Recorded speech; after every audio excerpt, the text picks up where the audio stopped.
What's a subtle sign that someone had a rough childhood? Someone who rarely shares what happens at home or talk about their family. From personal experience, they always have a defense about what they're doing and why they're doing it lined up. I was verbally abused and mocked a lot as a child/teen. It hurt me a lot because it didn't matter if I did something right or wrong, I'd get yelled at for it, so I learned to have an excuse prepared just in case I have to answer for what I'm doing. Even in my adult life I feel like I'm always thinking to myself ways to justify what I'm up to, even if it's something as benign as why I put a dish away where I did.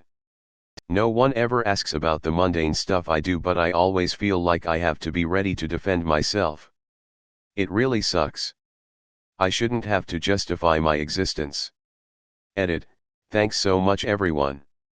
I didn't check this post until today. I'm touched to know I'm not alone. I remember going to summer camp as a kid and meeting Milo. Milo was big on attention seeking and validation, and would take food from the cafeteria back to his bunk, like eggs and toast. I remember thinking he was just weird, but I think looking back and knowing what I know now, he was probably being neglected at home. Thin as a rail and probably malnourished, so he wanted as much food as he could get, and just wanted someone to acknowledge him. Pretty sad stuff.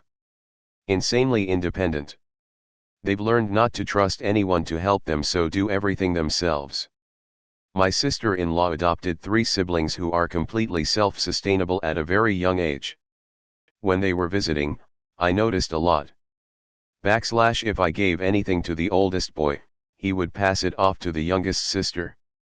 Then I'd give him another and it went to the middle sister. Then I'd give him another and he'd finally keep it for himself. I asked if they wanted water. He said yes, and I asked if the girls wanted water too. Oh, we can all share this one. Obviously I gave them all water, but that one hit me pretty hard. He knew their eating schedules and would nag my sister-in-law. Offered to make them mac and cheese or noodles or whatever we have laying around. Promised to clean up after. He was 12 years old. When normal kids play video games, they're glued. This kid was constantly checking over his shoulder to make sure everyone was safe, and if he felt one of his sisters was up to no good, he would put the controller down even if it meant dying or losing his progress in the game. To elaborate on up to no good, what the oldest brother considered bad behavior was pretty innocuous. There were several instances of things I consider normal childish behavior that he would regularly put a stop to. The most outstanding one was being too loud. It wouldn't even be yelling or screaming. Just typical 5-year-old make-believe noises that would cause him to run over and tell the little one to keep it down. They apologize habitually, compulsively, and for everything. Even for things that have nothing to do with them. I used to involuntarily flinch when someone around me moved or gestured quickly. My parents were the masters of lightning quick punches that came with no warning. Ends up ingrained in you that fast movements equals get ready for a punch. Hophephobia, or the fear of being touched, is definitely one of them. Flinching at loud noises or quick movements. Wanting to be at work and doing good all the time. Inconsistent hobby practice, i.e.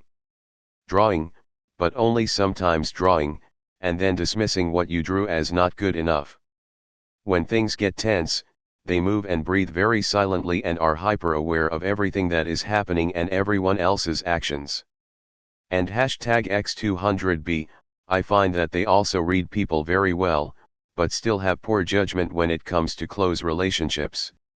From the horse's mouth, people-pleasing behaviors, class clown, always agrees, overcompensating with laughter during conversation, in an attempt to appease others, self-isolating, stops contacting friends for seemingly no reason, due to feelings of inferiority/worthlessness, no motivation to make anything of themselves, believing they would only fail anyway, allows themselves to be bullied, usually hangs out with/dates abusive people, conspiracy theorist, can't live without a sense of impending doom, will unconsciously find one, Asterisk extremely nervous when doing new things in front of others. Asterisk so mature for their age equals didn't get to be a kid/teen. Asterisk total inability to accept compliments. Asterisk no, or very few distant, friends as an adult. Asterisk barely any memory of childhood. Asterisk no happy stories of childhood. Asterisk extremely negative self-talk. Watch their table manners. Meals are forced contact time in bad households and it can easily show. Some examples are becoming less talkative or withdrawn during meals, they realize their elbow is on the table and they jerk it away quickly, or something innocuous like a sneeze at the table causes undue shame or embarrassment. Conversely, someone who grew up without parental guidance can also develop odd eating habits. In the case of a coworker of mine, they collect the condiments near them. She would pull the ketchup bottle out of the little rack on the table, use it, and then keep it by her plate instead of putting it back. I asked if she was done with it, and she said, "Oh, sorry." I ate a lot of meals alone growing up. Turns out she grew up with a single mom who worked 2 jobs, and she was used to nobody being there to pass things. Having the ability to function as their own parent at a young age. Talking like an adult at a young age. Anything else that shows they had to grow up fast. Edit. Thank you to everyone who upvoted and for the awards. To everyone else who wants to split hairs over talking like an adult, please stop explaining your interpretation of this phrase. People who have seen it know what I'm talking about.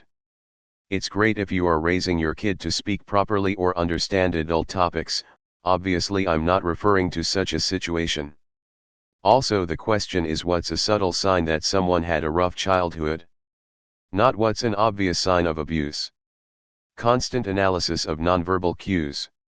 I spent my childhood trying to read tiny signals that my abusers sent, that were imperceptible to most people, but big red flags to me. The problem comes when you assume that these signals apply to all people, not just the assholes. I'm triggered by things that my gentle and loving partner does, because my abusers sighed that way, or tapped his hand that way, or got that glint in his eye. My partner is just trying to exist, and I read into everything that he unconsciously does. It's hard for me to retrain my mind. But I'm working on it with a licensed counselor. I've spent nearly 4 decades of my life in flight or fight.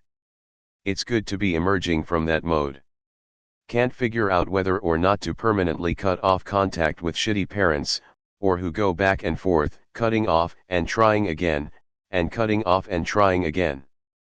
Even considering it means your childhood was shitty. And if you want to but can't do it, it probably means your childhood was X times shittier than that, to erode your sense of self and healthy boundaries to the point where you know what you have to do, but have been brainwashed by your oppressors to the point where you can't bring yourself to do it. Being very calm and collected in serious/emergency situations. Having to deal with stressful stuff all my life has made me very capable in tense situations. This could go the complete opposite way too, btw, just my experience. Many of my friends have me listed as their emergency contacts instead of their parents because they're like, I know that you can actually help instead of just flip out. My childhood wasn't tough in the my parents hated me/treated me badly sense, but they are just basically children, completely unreliable, unable to plan, spiteful, in the way teens are. I had to take care of everything, so now I'm just good at keeping it together. Good people don't always make good parents. Edit. Well, I didn't get Reddit notifications for a few days, but yes, seems like many other people had similar experiences. Please remember to love yourselves and to still process all that stuff even though you were calm at the time. Boundary issues are common, but reactions still are an individual thing. What helps to keep in mind is the 4F model of trauma responses: fight, flight, fawn, and freeze. When you notice somebody's reactions are easily categorized as one of those and it is a very persistent pattern, adverse childhood circumstances of some sort are a pretty safe bet. Edit. To fawn equals to court favor by a cringing or flattering manner, so basically the stuff pathological people pleasers are made of. If they subconsciously memorize the sound of everyone's footsteps, You can tell that someone has done this when they know you're nearby to ask for something without looking, or even around a corner, or what have you. Not just identify family members' footsteps, that's pretty easy to do if you live with them a long time, but if they can readily identify everyone around them, even just co-workers, based on their footsteps? At a minimum they've got some serious anxiety running in their brain 24/7, making them worry about who might that be and what might they want, so they've learned to discern who it is. Insecurity. My psychology professor used to joke that, psychology is the study of common sense. When someone is insecure, it is generally because they lack security as a child. Parental love was typically conditional and varied depending on the caretaker's mood. The child becomes insecure due to love not being guaranteed, so to earn this basic need, they will go throughout life trying to solve social puzzles that don't exist. Solving imaginary puzzles all the time can prove to be fatiguing, so these individuals tend to isolate themselves. Frequent apologizing, flinching, not being able to accept compliments, trouble trusting people, and excessive helpfulness. Jumping at every loud noise, apologizing too much, difficulty maintaining eye contact in stressful situations. If the person suffers from insomnia or severe migraines, this is in my case, the stress from my childhood gave me chronic migraines, and there are many more. These are just from my perspective. I know that these are also symptoms of anxiety. Some are for people/children on the spectrum. These are purely my reactions after suffering a very weird childhood. My experiences. Everyone is different, but one that automatically raises a red flag for me, and makes me extremely worried, is when someone flinches for no reason. I wouldn't say it's for no reason, but I don't know what other words to use. So really sorry about that. Like, you raise your voice slightly at them and they flinch, you raise your hands to grab something near them and they flinch, you look at them in a certain way and they flinch, you hug them and they flinch, etc. etc. Seeming like they have it all together and definitely don't need any help from anyone. Oh, something serious is happening, make a joke. Oh, your anxiety is debilitating? Better go isolate yourself, because God forbid you let anyone know you're struggling and that you could use some support.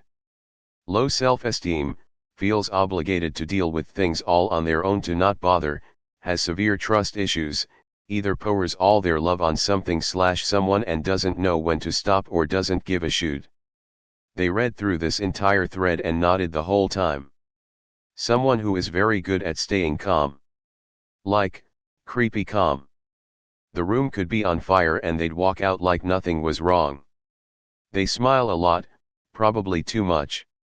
Defensiveness.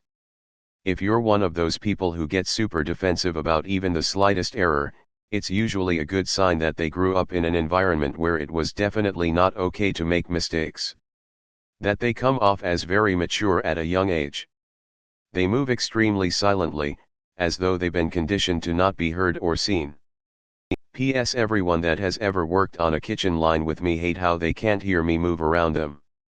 Either isolated or poor choices in friends, unhealthy romantic relationships, unhealthy use of substances, low self-esteem, dependence on others for validation, poor self-regulation of emotions and behavior, easily heightened and/or experience anxiety, no goals, or lower than they could achieve, and anything else, and any combination of these.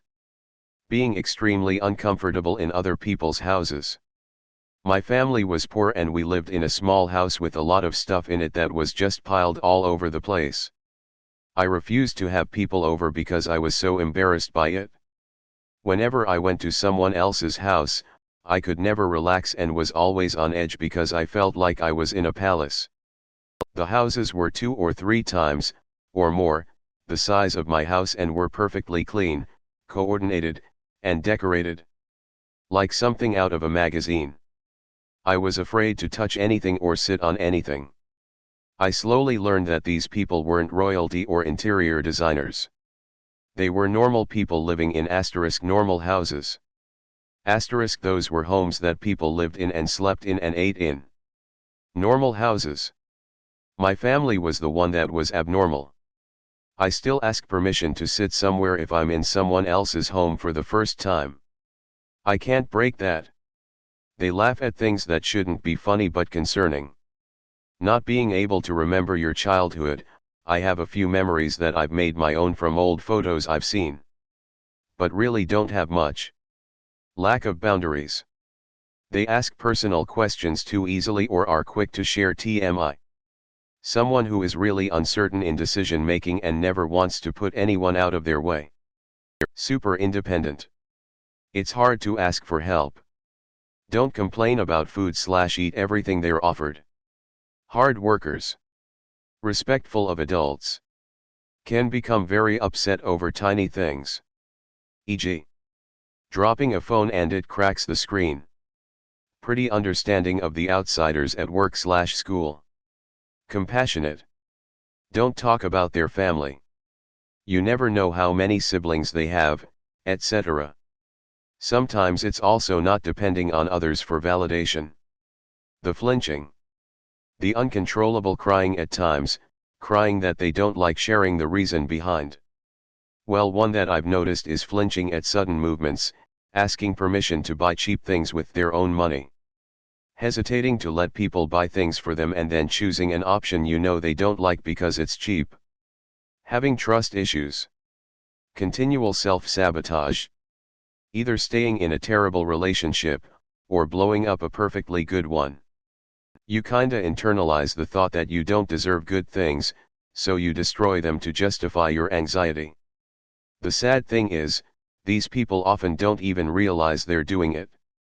Your brain tries to externalize the bad things happening to you, you don't want to admit that it's your own fault. Oh wow, why did this comment section make me cry? Feels weird to get called out on coping mechanisms. Edit, I wanted to leave a message since this got some traction. Don't forget to be kind to yourself. No matter what your upbringing made you believe, you deserve it. Learn how to set boundaries and only accept people in your life that want the best for you. Those people do exist.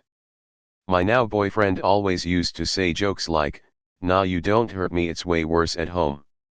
But he had a look on his face after saying those type of jokes and nobody saw it, I guessing. So one night when we were on a call, I asked him if everything was alright and if those jokes were really a joke. He was quiet for 5 seconds and told me everything. After that I learned that some people knew but just ignored it. He was so relieved that someone could see his pain and was willing to talk about it. After 3 to 4 months after that, we were together and are still together. He is the nicest person I have ever met. Being really good with money is sometimes a sign that someone didn't grow up with much money and had to save to afford food and stuff. Sometimes they feel emotionally distant. Like, you can talk to them just fine and it seems like they're being open to you, but it feels like they're emotionally untouchable, as if they have walls and barriers put up, but are trying to hide it. They'll either be apathetic or grandiose to hide how they might be hurting. This is just in my case, but maybe because showing vulnerability in their family would just be used as ammunition against them in the next argument. They might keep you at arm's length at first, but once you get to know them and really connect with them, they'll practically hold you above all things, as if you are an essential part of their lives. Asking permission to do really simple and mundane things is one that my friends have pointed out to me. Questions where the answer is always yeah, obviously. Or of course, you don't need to ask to do that. I.e. Hey, do you mind if I lean back on this wall? I'm just gonna move a little bit closer to you, I hope that's alright. Can I tell a funny story? Etc. Giving a reason for doing anything. I'm just going to lean on here because it's more comfortable, I'm still listening to you. I'm going to the bathroom, I need to check my phone real quick. I'm just going to get my pen, it fell underneath my desk. Can't think of any better examples off the top of my head, but I'm sure you know what I mean.